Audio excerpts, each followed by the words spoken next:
Both a little bit creeping on the front row of the grid, but the lights go out and the race gets underway. Then a fantastic start from Yarrow, from 12th on the grid. He's up to about 6th already. By the time he crossed the line, Tom Johnston is stopped halfway down the straight in 87. But for the lead of the race, it is number 26, Dan Gore. Goes round the outside then of the poleman Paul Rogers. So Dan Gore leads in his first ever race in this category.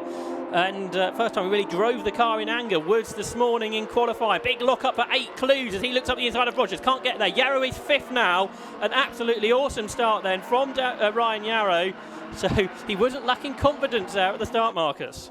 No, he certainly wasn't, and he had to make that count. But of course, we've got this car stationary at the moment. That was the car that was push-started out into qualifying this morning.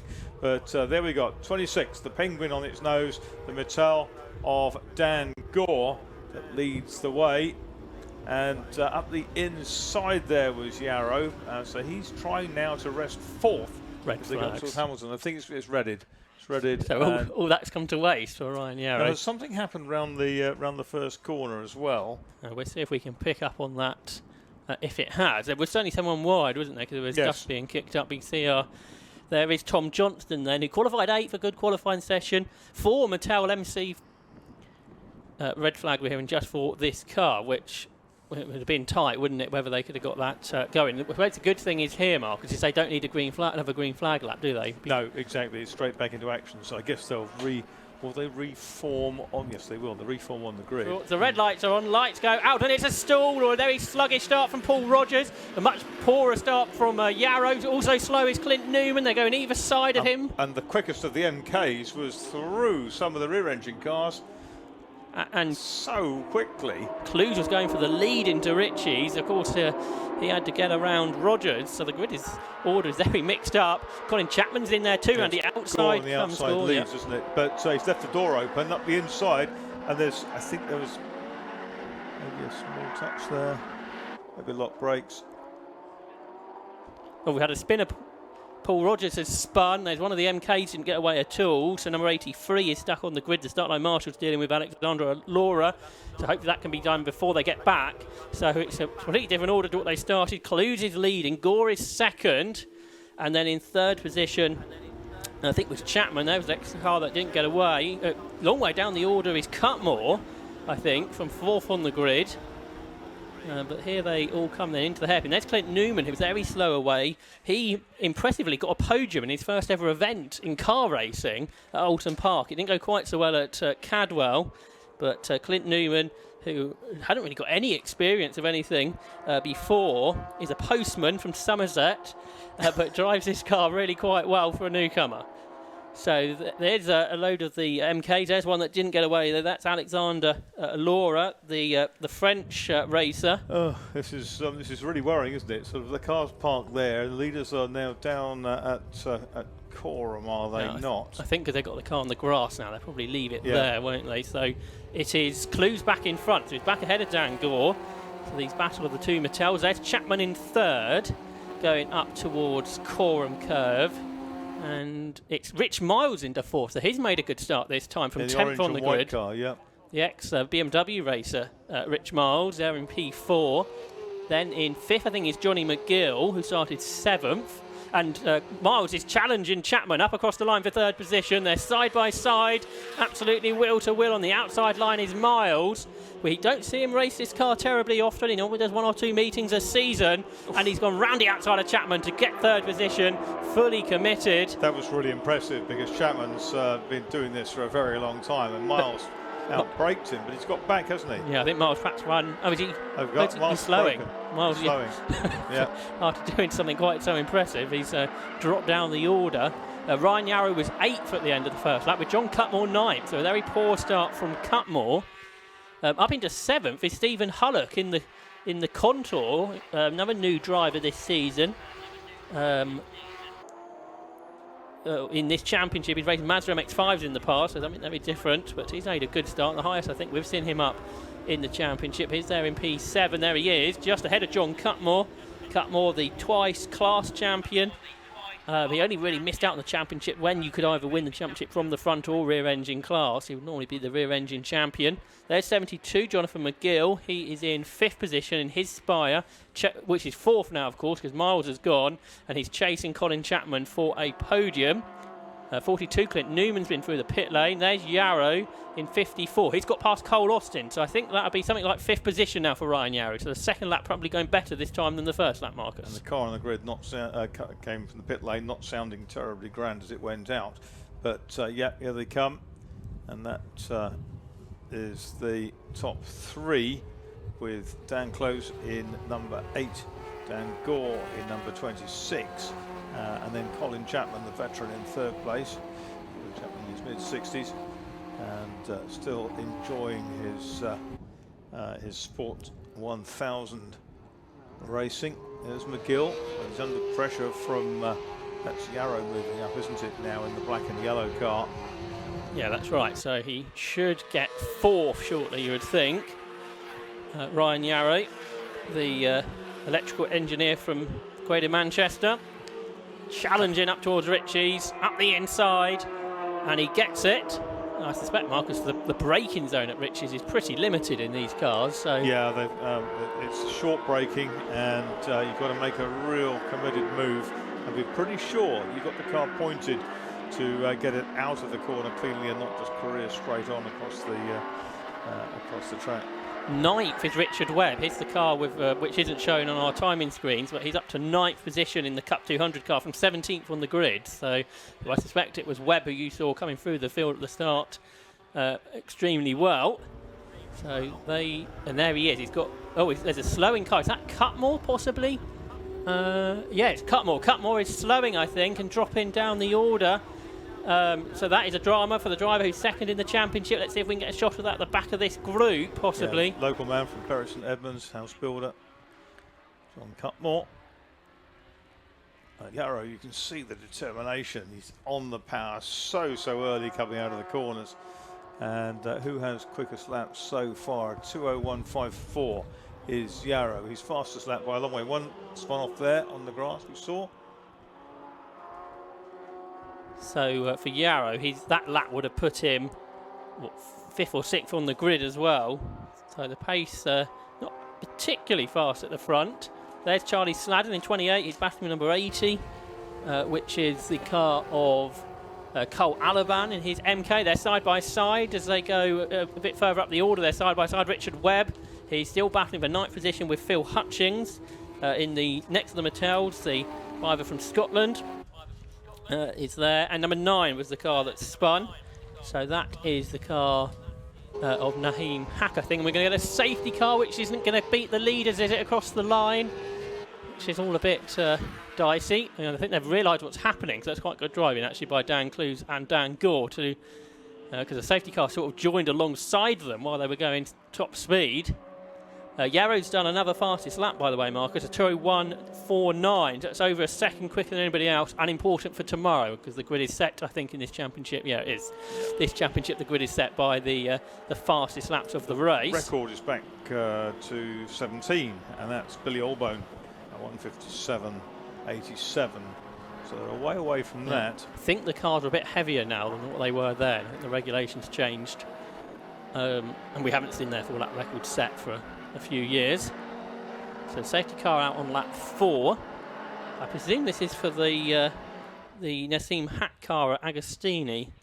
That'll be the white and blue car, won't it? Yes, that's had 2 fairly big bangs at Cadwell in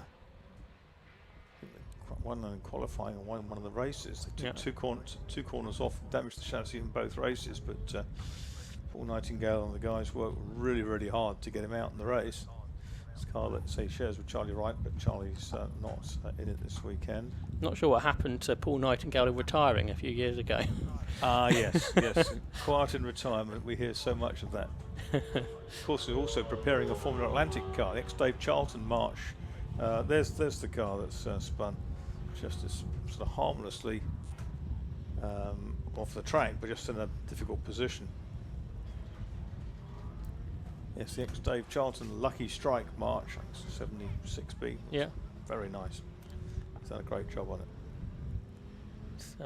It's sort of been a thing with some sort of branching out into historic single-seaters, because doing modern single-seaters is too expensive, isn't it? So Yeah, I mean, Paul himself raced some single-seaters and a Delta in Formula 4 way back, but one of the MKs is broken as well. But one suspects he might stick Tim Gray or something like that in the car, which will be very interesting. I'm sure that Tim will enjoy that as well, because he doesn't get to do much racing nowadays, as he's so busy with running cars in this championship, in bike sports, and in F1000 as well. I think F1000 at Silverstone next week, in bike sports at Brands Hatch the following week. So similar case for the Mattel team as well. They've run cars in all those 3 championships, and it's a nice. You've got 3 quick bike-engined categories with the 750 Motor Club, which it seems like sort of the home of motorcycle engine car racing nowadays. F1000, which was with us here a couple of weeks ago, as was Bike Sports. And both this and F1000 particularly very competitive, with some of the quickest club drivers. And they always seem to make good racing as well. And this championship's really changed over the last couple of decades, hasn't it? Since it was RGB, where originally it was for road-based cars, wasn't it? And it's developed quite a lot since then. Yes, RGB, road-going bike engine, that's what the acronym was for. And it has moved away. I mean, strangely, I saw an RGB car on the road, or road-going version of one in Bournemouth a few weeks ago. Absolutely staggered, because it's not what you normally see around, is it? No, that's right. And if I've not seen one before, then a lot of people wouldn't have an idea. I think those around it in the traffic thought it was some kind of spacecraft. So we're trying to get the race restarted at the end of this lap. That's why the safety car was going so slowly. The recovery team have got the car in, so can the lights go off on the safety car and get racing underway for a couple or 3 laps? That is the hope. 4.5 minutes currently shown on the clock. That's the problem with Snetterton, because it is a long lap. If we need the extra safety car lap, it does take a long time. So that's why we're trying to get them restarted on this lap, and I think that might be happening, because I saw the HUD car going through the gate out the bank. So the safety car stayed out, so we're gonna now we might not get any more racing laps in. That is the problem. So we need sort of a quick safety car lap now to get 1 lap at the end. This race has been a bit problematic. We had the red flag, and start delayed, didn't we, as well, and then got it away. Which is a real shame, because we're looking forward to this greatly. Yeah, that lap was nearly 5 minutes behind the safety car, an average speed of 36 miles per hour, which I'm guessing doesn't feel very pleasant in a racing car, Marcus. And the other thing, of course, they start to get hot because you're not thrusting any air through the radiators, and that can have an impact on reliability. Did you get to drive any of these types of cars over the years? No. I think it's probably a sort of a gap in my CV. One that I'd like to fill in at some point, that's for sure. I've driven Radicals and things like that, various models of Radical, right up to the SR8 V8s. So I think did the SR Ford race in RGB at the beginning, I think? Yeah, there were some SR4s, weren't there? And then there were some the little SR1s appeared occasionally in other things, but now these MKs, the 200 Cup cars, are beginning to proliferate, and it's a pretty nice grid. I think they'd like their own grid next year, but you do wonder these days. There's so much pressure to create full grids and to amortise the cost of the track time, that maybe you're better just with big grids all the while. Yeah, certainly, as a viewer, they suit the grid well, don't they? But, and I say, that does take you back to the years when we had front and rear engine cars. And often, as you said, the championship was won from the front engine classes, someone being dominant in that, rather than the wins being shared around in the rears.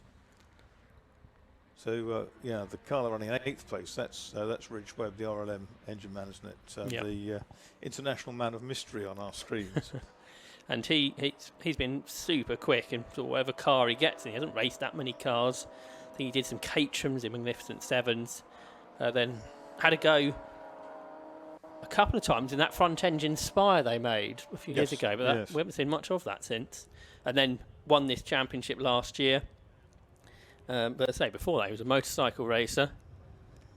And he's been helping promote the series. His sister, Grace Webb's, had a go in the car, who's a children's TV presenter. And I think Sylvain Guintoli, the World Superbike champion, had a go in the car that same day as well.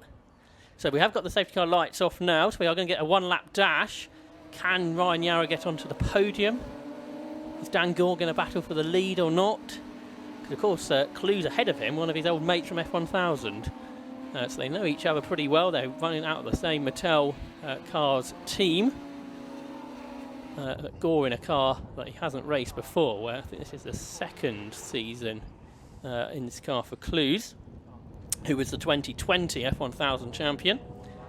So with just under a minute on the clock, the green flags will go out then for this one-lap dash for the absolute alignment. Sports 1000 Championship, and the top two have gone away. Not a good restart from Colin Chapman, and Nick straight away. He's under pressure from Ryan Yarrow, who's going around the outside into Ritchie's.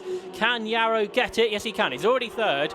Has he got enough time, perhaps, to chase the top two? Because he has been a lot quicker in the few laps we've had, Marcus. Yeah, absolutely. And Ryan Yarrow is so determined from what P12 on the grid. And as they feed round into this sort of inner loop, we'll pick him up again. There's Cutmore sort of down mired in the middle of the field, which is so unusual for the man from Bury St Edmunds, locally to here.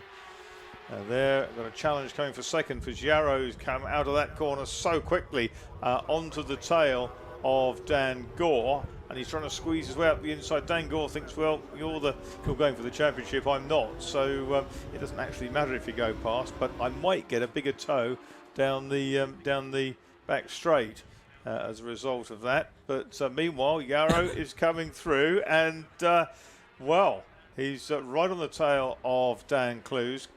Looks to the inside of Oggie's, but isn't quite close enough. This is quite a drive in a race that we've only sort of had two proper laps, I think. They've done some development work on this car themselves, haven't they? And it seems to be paying off. Down the straight they go, and it's still the white car, which is Clu's in the lead. But Yarrow in behind him. Dives, looks out of the slipstream, not quite close enough into Nelson Corner. Yarrow trying to stay off the curbs. Gore in third place still.